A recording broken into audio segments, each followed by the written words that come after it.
Queridos hermanos presentes y televidentes, veis que el ropaje litúrgico que estamos usando ha cambiado de color. Sí, el domingo cerrábamos las fiestas pascuales de una forma solemne, con esa efusión tremenda, inmensa, de la venida del Espíritu Santo sobre los apóstoles que estaban reunidos con María en el cenáculo, esperando precisamente al Espíritu Santo, tal como Jesús lo había anunciado y se lo había prometido. El que se hayan concluido estas fiestas de Pascua no significa que se ha concluido la alegría. Yo diría, es que ahora comienza una alegría más serena, más tranquila. Pentecostés fue una fusión tan transformadora que revolucionó el mundo entero. Jesús había ido durante 3 años preparando los fundamentos de la Iglesia, su doctrina, su enseñanza, etcétera, poco a poco. Hoy mismo acabamos de leer cómo se tomaba muy en serio Jesús su trabajo y la misión que el Padre le había encomendado para tener un solo rebaño y un solo pastor. Iba enseñando a los apóstoles y no quería que le interrumpieran, ni que supieran que andaba con ellos por otro lado, para que no le interrumpieran. Realmente Jesús es el mejor maestro, el mejor pedagogo, y buscaba las oportunidades como nadie, como él podía hacerlo, porque él es Dios. En este sentido los preparó, pero como hoy mismo hemos escuchado en el Evangelio, no lo entendían bien. No es nada raro que no lo entiendan bien. Era algo que nunca había sucedido. Preparar para algo nunca visto, no hay una experiencia previa. Era lógico que los apóstoles no entendieran bien. Además, por otro lado, hay que comprender que los apóstoles se encontraban siempre durante estos 3 años con un Jesús que lo sabía todo, lo arreglaba todo, lo podía todo, sanaba enfermos, resucitaba muertos, todo. Un todopoderoso, efectivamente, y no cabía de momento en su mente que muriera. Quizá todavía le tenían como un ser humano dignificado, divinizado, hasta cierto punto no tan claro, quizá tenían que era verdadero hijo de Dios, Dios de Dios, luz de luz, Dios verdadero de Dios verdadero. Se lo imaginaban, pero todavía en la mentalidad antigua, en la mentalidad del pueblo judío, en las interpretaciones que daban de lo que iba a ser el Mesías, el Salvador de Israel, entraba mucho el concepto humano de un rey poderoso, dominador, absoluto, etc. Sin embargo, hoy mismo vimos en el Evangelio, escuchamos que viendo la discusión entre ellos, que quién era el mayor entre todos ellos, el primero, Jesús les enseñó: el primero en mi reino es el que sirve, y les presentó un niño inocente, como acogida de la humildad y de la no sabiduría, porque un niño generalmente no sabe mucho.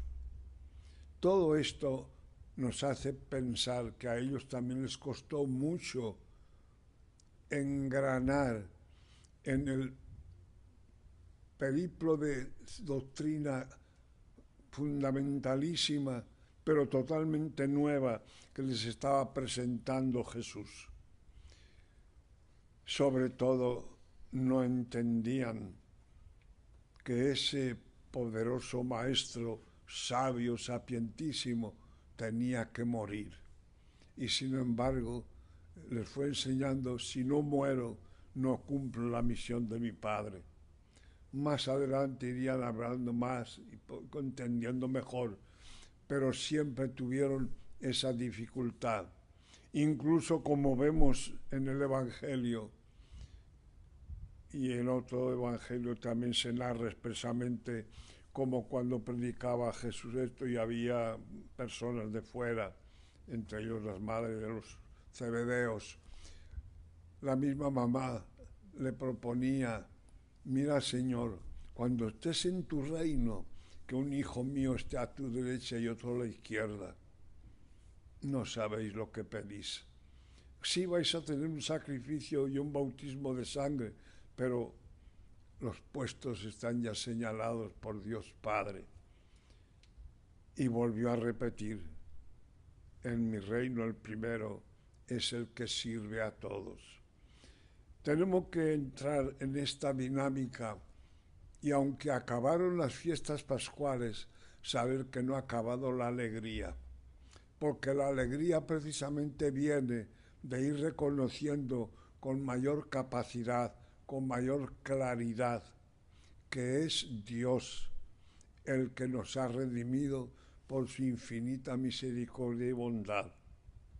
Que ya que como Dios no podía morir, ha muerto, pero primero se ha hecho hombre para poder morir y asociarse plena y totalmente a la naturaleza humana, excepto en el pecado.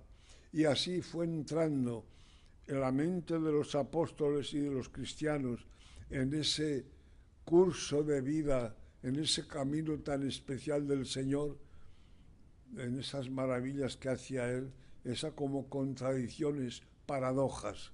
Arrancó la vida precisamente de la muerte. Y muriendo, en su muerte definitivamente mató el pecado, la culpa, etc., expulsó al maligno y dio la vida a todos nosotros. Y como era Dios, no solo hombre, subió al tercer día tal como lo había establecido. Y entonces empezaron los apóstoles a entender un poquito mejor la mecánica de esa forma con que el Señor les iba instruyendo.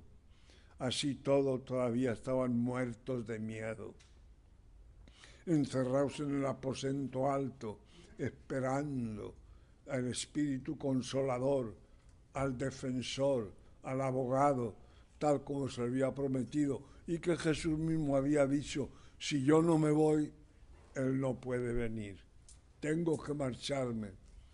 Pero ellos al principio lo tomaron con una gran tristeza, por como que se quedaban solos, desamparados. La alegría de tener siempre a alguien con quien hablar que solucionaba todas las papeletas era espléndida, pero al verle partir en la ascensión, bajaron un poquito el tono, se encerraron de nuevo y esperaron a ver cómo iba a ser eso. Y ahí fue la gran efusión del Espíritu Santo, donde esa iglesia que empezó a modelar Cristo en su camino, en su doctrina, en su esencia, se exportó a toda la humanidad, fue presentada a toda la humanidad a través precisamente de la efusión del Espíritu Santo que acabamos de celebrar. Pero todo lo que acabamos de celebrar y todas esas ventajas que nos trajo la salvación y especialmente la venida del dulce huésped del alma, el Espíritu Santo, las estamos gozando ahora y las seguiremos gozando.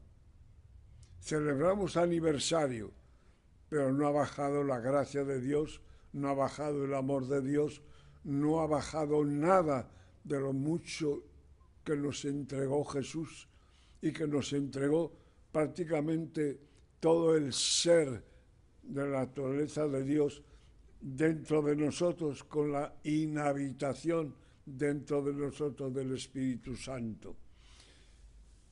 ¿Cómo es esto? Ese es el misterio pero un misterio relativo, porque aún humanamente hablando, para saber cómo Dios está de alguna manera totalmente en nosotros, con la realidad de que está más en nosotros que nosotros mismos, lo dijo San Agustín, te andaba buscando sabiduría, verdad infinita, no te encontraba, la buscaba afuera, no te encontré, luego convertido, estabas dentro de mí, yo no me daba cuenta. Es como la vida, te pinchan un dedo y acusas que está vivo, en un pie y estás vivo, en la cabeza estás vivo. ¿Dónde está la vida? En todo tu ser. Si te desmembran un miembro, ese ya no está. Acordémonos también la vid y los sarmientos. Todo eso sigue existiendo en nuestro caminar, en nuestro vivir, en nuestro hacer el ejercicio de todas las virtudes que nos enseñó Jesús para poder estar siempre a su lado, a la derecha, con el Padre el día que nos llame. Eso todo, aunque parezca complicado, lo pone un poquito más claro y allanado el amor de unos con otros. Es el gran mandamiento de Jesús, que os améis unos y otros como yo os he amado. Todo eso implica que tenemos que ceder lo que de nuestra parte a veces nos llama la atención, porque todos de alguna manera tenemos orgullo y tenemos egoísmo. Pero en la primera lectura veíamos precisamente cómo ya en los primeros cristianos no había ese amor que inicialmente se suponía que iba a durar más, pero entre los cristianos había envidias, había contiendas, había guerras, etc. ¿Y de dónde proceden? Lo dice el apóstol Santiago, de vuestras pasiones que luchan en vuestros miembros. Codiciáis y no tenéis, matáis ya desde envidia, etcétera, etcétera. El Señor vino a enseñarnos precisamente todo lo contrario. Y decimos, la vida es para servir, y si no servimos, la vida no tiene sentido. La hemos mal aprovechado con egoísmos, con sentimientos de grandeza quizá, de sernos considerados superiores a los demás, cuando todo lo contrario. Debemos buscar, como nos enseñó el Señor, aprended de mí que soy manso y humilde de corazón, y salvaréis vuestras almas. Esto es lo que se supone que ahora en este tiempo del año aprovechemos para ir caminando, purificando nuestros pensamientos, nuestros deseos, nuestros quereres y ajustándolos cada vez más al pensamiento y al querer de Dios. Todos estamos en el mismo bote, todos formamos el mismo rebaño, hay un solo pastor, y de ahí nosotros tenemos que buscar por encima de todo la unidad. Por buscar esta unidad y juntarnos a todos según el mandamiento de Dios y según la misión que le encomendó a Jesús, ese solo rebaño es el pastor el que se ha sacrificado por todas las ovejas. Y nosotros cada uno tenemos que mirar cómo nos sacrificamos por los demás también. Ser servidores. Si no servimos, no esperemos que nos paguen nada, porque nada hemos hecho por los demás ni por Dios. Todo ha sido mirando a nuestro egoísmo. Y nuestro egoísmo nos lleva a una soberbia que no conduce más que a la perdición, porque el primer pecado de Adán y Eva fue soberbia, y yo digo que el último será también soberbia en el ser humano, porque por una forma u otra lo que queremos, y esto es lo que estamos viendo también hoy, los mismos apóstoles, resulta un poco contrastante está hablando el Señor de la muerte, está hablando de que lo van a matar, está hablando de que lo van a eliminar. Y por el camino ellos que vienen luchando, a ver quién le va a suceder. A rey muerto, rey puesto, ¿verdad? Pues no es así. Jesús murió por todos. Su muerte fue suficiente para salvarnos a todos en un solo acto por toda la eternidad. De antes, de ahora y después la humanidad estará beneficiada con la muerte y la resurrección de Cristo. Nosotros lo que tenemos que hacer es imitar su vida. No vivió para sí. Lo dijo y lo repitió. No vine a ser servido, vine a servir. Y en todo momento recalcó, no vine como un presentado a hacer lo que me dio la gana. No, Dios Padre me ha enviado y yo cumplo la voluntad de mi Padre que me ha enviado. Mi comida y mi manjar es hacer la voluntad del Padre que me ha enviado. Y eso es lo que nosotros tenemos que mirar a ver. En situaciones especiales quizá sea bueno detenerse un momentito y decir, ¿qué haría Jesús en esta situación en que estoy yo? ¿Qué haría?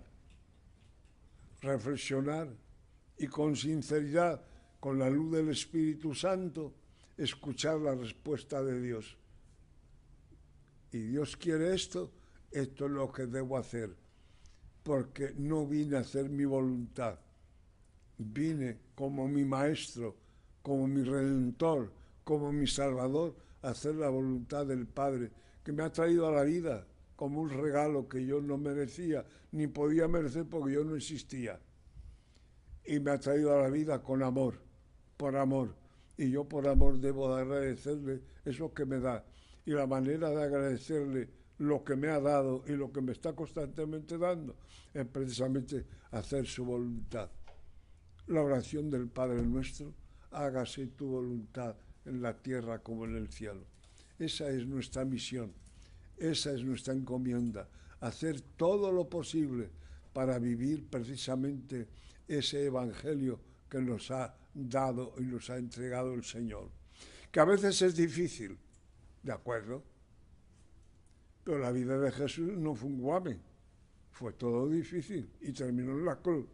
Nosotros no vamos a terminar normalmente en la cruz.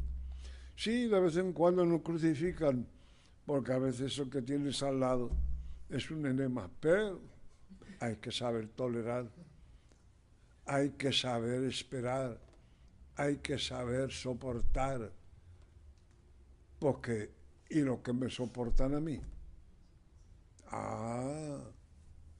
Pues esa es precisamente la gran enseñanza. Si Jesús se hubiera cansado de soportarnos, se hubiera marchado al cielo mucho antes, ¿verdad? Pero dio la vida para que entendiéramos que la vida es un regalo de Dios y que nosotros la debemos aprovechar según Dios, no ni para comer, ni para beber, ni para banquetear. Y mañana moriremos, sí. Hay una canción antigua que decía que a los locos se vive mejor. Es posible. Pero qué curioso, nunca añadieron nada para decir cómo se moría. Pues no importa si has vivido aquí como dando telas de piliche, pero al final lo has perdido todo, es como el alumno que comió jobo durante el curso y se reía de los demás, que eran unos estofones. Pero resulta que los estofones, cuando llegó al final del examen, aprobaron el curso. El que comió jobo quedó colgado como los cocos. Y ese es el punto. Lo dijo un poeta español, lo dijo muy bien. Al fin de la jornada, el que se salva sabe, el que no sabe nada. Porque si después de tanto caminar y tanto bregar en la vida entera lo has perdido todo, ¿qué has hecho? Por eso nosotros, repito, hoy que retomamos el tiempo ordinario, No olvidemos que no lo retomamos desnudos y desamparados, no. La bondad del Señor, que nos liberó del pecado, amando a su Hijo como le amaba, y sin embargo lo llevó hasta la cruz por nosotros, significa que ya no me va a negar nada de lo que yo necesite, porque ni a su Hijo perdonó por mí. Y segundo, ese Hijo que dijo claramente: Padre, si es posible que pase de mí este cáliz, pero no se haga mi voluntad sino la tuya, fue hasta el final y cumplió. Y para no dejarnos huérfanos, nos envió al Espíritu Santo, que es la forma con que Dios inhabita dentro de nuestro ser sin que nos demos cuenta. Pero el que inspira, el que sugiere, el que nos da la lucecita, que nos dice por dónde debemos caminar. A ese es al que tenemos que agradecerle, a ese dulce huésped del alma. Y de esa manera nosotros, si caminamos en el Espíritu, estamos salvados. No debemos ya caminar en la carne, como nos decía el domingo el apóstol San Pablo. No, debemos caminar en el Espíritu. Ya los vicios de la carne han debido quedar fuera con la muerte y la resurrección de Jesús, que por ellos murió para salvarnos a nosotros. Nosotros somos los que ahora, con la fuerza del Espíritu Santo, que nunca nos abandona, porque solamente el pecado mortal elimina la vida del alma, está en nosotros, y nosotros podemos, con esa fuerza del Espíritu, hacer todo lo que a nosotros nos va pidiendo el Señor. No a todos igual, porque ni los dedos de la mano son iguales. Dios sabe a cada uno lo que le da, lo que le pide y lo que espera. Nosotros tenemos que pensar: ¿qué es lo que espera de mí Dios? ¿Qué es lo que espera de mí Jesús? ¿Qué es lo que yo hago con la obra del Espíritu Santo en mi ser? ¿Qué hago? Esa es la gran pregunta, y que el Señor nos da la gracia para poder contestarle. ¿Cómo? Como contestó María. Una vez que escuchó que Dios pedía tal cosa, mira, pues aquí está la esclava del Señor, hágase en mí según tu palabra. Y puso con esas palabras su vida entera en disponibilidad total para el Señor. Que así sea. Amén.